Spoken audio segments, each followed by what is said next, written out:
नमस्कार दोस्तों, आपका बहुत बहुत स्वागत YouTube channel teaching learning event with Anil पर। मैं आप लोग के बीच में उपस्थित हूँ महत्वपूर्ण सूचना के साथ। ये सूचना है आपकी बीएड बनाम बीटीसी मैटर में, जिसका अभी सुप्रीम कोर्ट का आर्डर हाल ही में आया है। उसके पुनर्विचार के संदर्भ में बीएड की तरफ से सुप्रीम कोर्ट में रिव्यू पिटीशन फाइल की गई है। अब कितनी जीत की उम्मीद है, अब क्या फैसला पलट जाएगा, इन महत्वपूर्ण बिंदुओं पे इस वीडियो में चर्चा करेंगे। तो इस वीडियो को ज़्यादा से ज़्यादा शेयर कर दें और पूरी अपडेट को, सूचना को देखें। तो आइए देख लेते हैं किस प्रकार से जो है बीएड टीम की तरफ से सुप्रीम कोर्ट में पुनः रिव्यू पिटीशन, पुनर्विचार याचिका फाइल की गई है, डाल दी गई है। अब क्या इस पर जज महोदय रिव्यू अपना देते हैं, क्या चीज़ें पॉसिबल हैं, क्या क्या चीज़ें संभावना बन रही हो सकती है, इन महत्वपूर्ण बिंदुओं पर चर्चा करेंगे।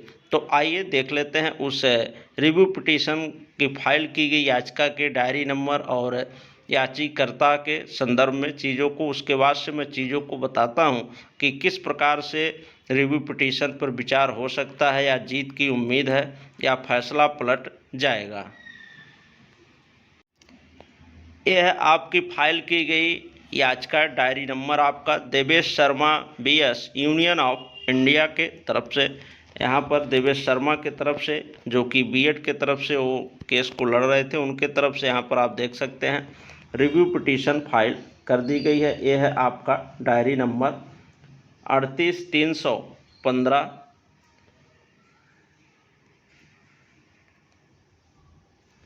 डायरी नंबर आपका 38315/2023 Devesh Sharma vs Union of India. Diary number अभी मैंने आपको बताया, ये 16/9/2023 कल के डेट में फाइल की गई है। और पिटिशनर इसमें कौन है, तो पिटिशनर हैं आपके देवेश शर्मा, सनाप इतना गोपाल शर्मा, पता है उनका, ये धौलपुर राजस्थान के रहने वाले हैं। और इसमें रिस्पोंडेंट्स कौन है, तो यूनियन ऑफ इंडिया है, secretary minister of education, Shastri भवन, राजेंद्र प्रसाद मार्ग, दिल्ली। तो यहाँ पर आप देख सकते हैं बीएड टीम की तरफ से अब रिव्यू पिटीशन फाइल कर दी गई है। और इसकी सुनवाई कब तक होगी, तो इसकी सुनवाई अब देखिए कब कैसे लिस्टेड होता है, बाकी रिव्यू पिटीशन फाइल कर दी गई है। तो अब इसमें हम चर्चा करते हैं कि कितनी जीत की उम्मीद है। तो बता दें आपको, जो रिव्यू पिटीशन होता है, जो जज महोदय आर्डर दिए हैं, उन्हीं लोग के बेंच में ये मैटर पुनः लिस्टेड होगा और वो इस पर विचार करेंगे। विचार करेंगे या नहीं करेंगे, ये तो बात की बात है। पहले मैटर लिस्टेड होगा, उसके बाद से चीज़ों को देखा जाएगा। अगर बीएड की तरफ से जो पुनर्विचार याचिका डाली गई है, उसमें क्या ये लोग तर्क संगत तथ्य रख रहे हैं सुनवाई के दौरान, तब जाके उस पर सुप्रीम कोर्ट हो सकता हो विचार कर ले।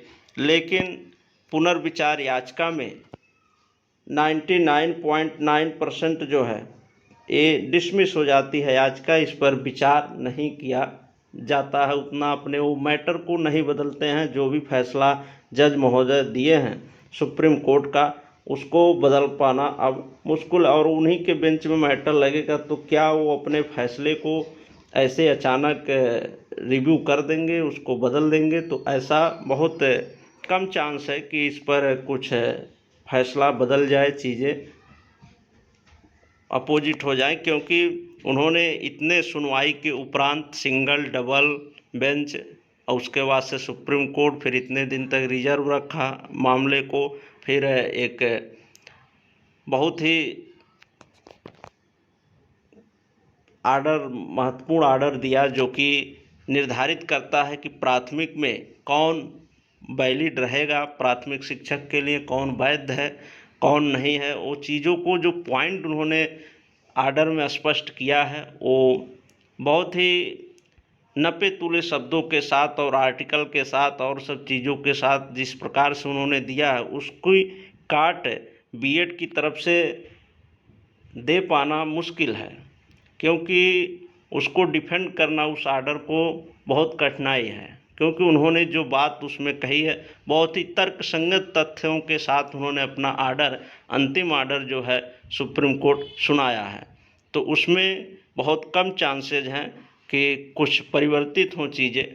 बाकी देखते हैं जब ये सुनवाई अब होगी तो क्या चीज़ें निकल कर आती हैं, इसकी सूचना आपको ससमय हमारे यूट्यूब चैनल के माध्यम से दी जाएंगी। तो इसमें जीत की जो उम्मीद है बहुत कम चांसेज हैं और फैसला वो जो है बहुत ही अच्छे ढंग से और चीज़ों को डिफाइन करते हुए एक एक पॉइंट को दिया गया है। जो भी बीटीसी के तरफ से चीज़ें रखी गई थी उन पॉइंटों पे कैसे बीएड एनसीटी का गजट अवैध है, गलत तरीके से उसको लाया गया।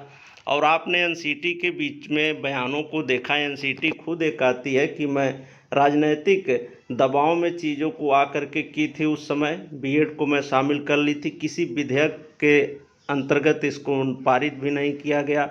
और आज तक अभी आप जान सकते हैं, आपके जानकारी में चीज़ें होंगी कि जो 69,000 में चयनित शिक्षक है उनका ब्रिज कोर्स नहीं हो पाया है।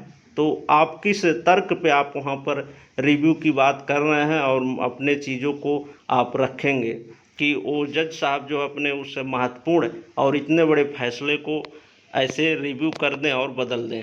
तो इस पर बहुत कम चांसेस बन रहे हैं। बाकी ये सुनवाई कब होगी, क्या जैसे अपडेट आएगी इस पर चर्चा की जाएगी।